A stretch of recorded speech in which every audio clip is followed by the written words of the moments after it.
Everybody, thank you so much for taking part in getting literal with the Bible. It's great to have all of you. Please remember to like, share, and subscribe. Videos drop every Friday. Today we have Kyle Herring today. He's a Bible student and he's got a lot of background in the Bible. Cool. So without further ado, Kyle, why did you choose Ecclesiastes? I chose Ecclesiastes because it's my favorite book of the Bible, essentially. Um, the titular character, the narrator, the prophet, King Solomon himself, the wisest man who's ever lived, takes stock of his life and realizes that it was all pointless because he spent so much of it not running after God. Welcome to Getting Literal with the Bible, your premier source for biblically proportioned Bible interviews. Wow, couldn't have said it better myself. So would you say that that is the primary theme of the book? Well, sort of. More of the primary theme is that all the pleasures in the world, anything it can offer, anything that the world can give you, pales in comparison to the glory of God, essentially. It's everything is meaningless. Everything that has been on this world has been seen before. The sun rises and sets on the same day over and over again. There is nothing new under the sun. But there is a God who is constantly new. The world can never satisfy. We as humans are built to not be satisfied. The eye never has enough of seeing, the ear never has enough of hearing. But God is a God of everything, a God of ultimate power, a God who we can never get enough of. And that's why we were built to love him. Wow.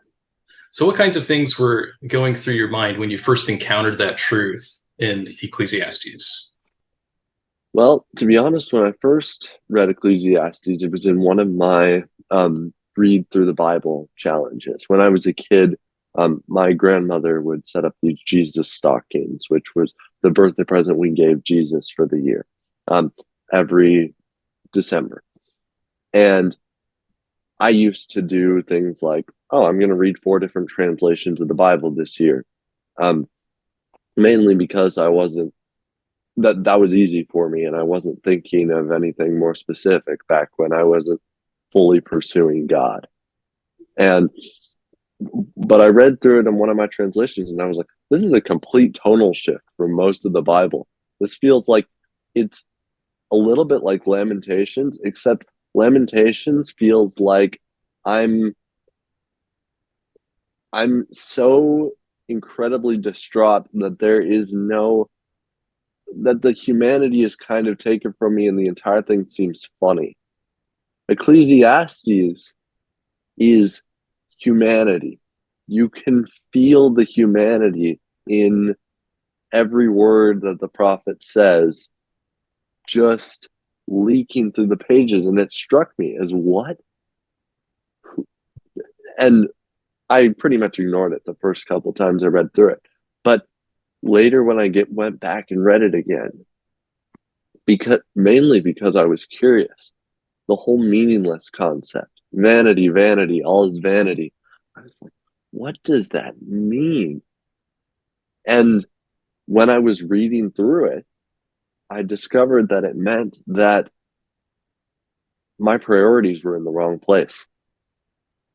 And they always had been. Everything that I thought was important was meaningless. And it changed my entire focus, really. That's amazing. So you kind of saw yourself in the, the Solomon's shoes, or this voice out of Ecclesiastes. You saw that your pursuits just led to dissatisfaction. Is that correct? Yes, essentially, I was trying to fulfill myself with things that weren't God and well, frankly, I was trying to be my own God. I was trying to basically, I liked the Bible and I liked all the rules in the Bible because I understood that it was the truth. But I wasn't a fan of letting God be Lord of my life. I wasn't a fan of surrender. I wanted control. And so I followed those rules, not because God asked me to, but because I wanted to, because it seemed like the right thing to do. But in the meantime, to actually fulfill me, I set out looking for things like my insane Lego collection, or the conversations I had with the people around me. What they thought of me was more important than what God thought of me. That sort of thing. I sought all kinds of worldly pleasures, and none of them led me anywhere. Wow. Wow. That's quite an insight. That's amazing that you had such a connection with the book early on. What do you think the key verse of the book is? So this one was hard. Okay, there's so many good verses in Ecclesiastes. I had to really pick my brain for this one. But I read it a couple of times last night, and one thing that stuck out to me was, well, Ecclesiastes 1:8. All things are wearisome, more than one can say. The eye never has enough of seeing, nor the ear its fill of hearing. That's from the NIV, by the way.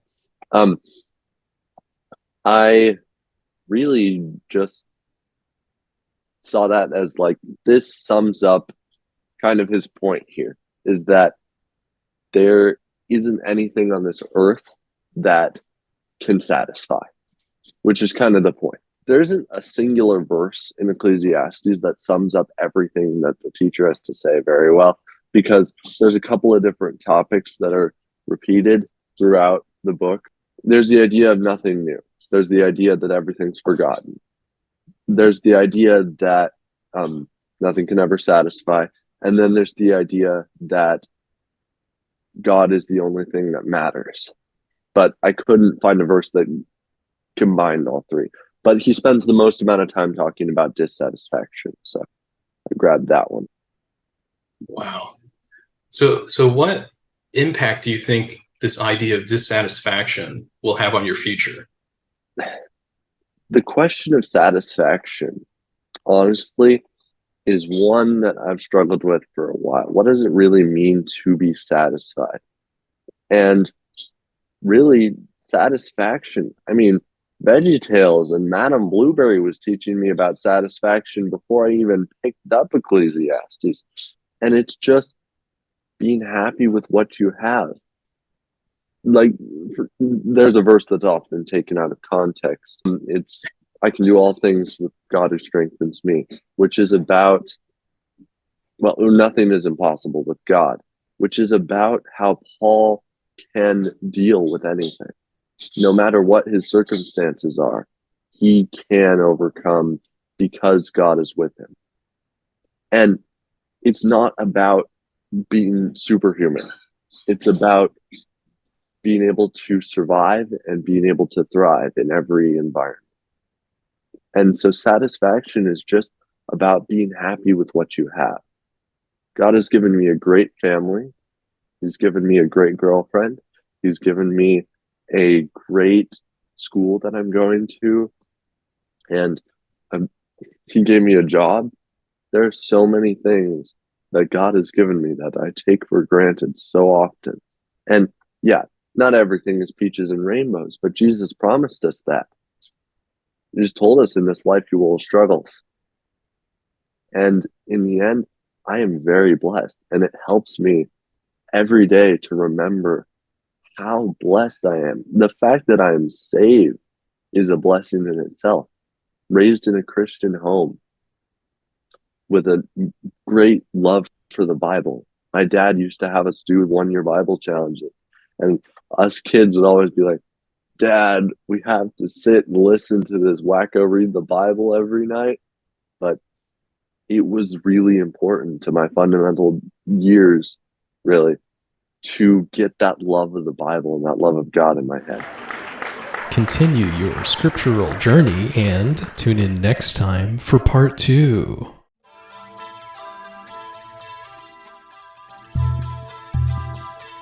Thank you for watching. Share us with others and support us as we serve you. www www.stairwaydivision.org/partners.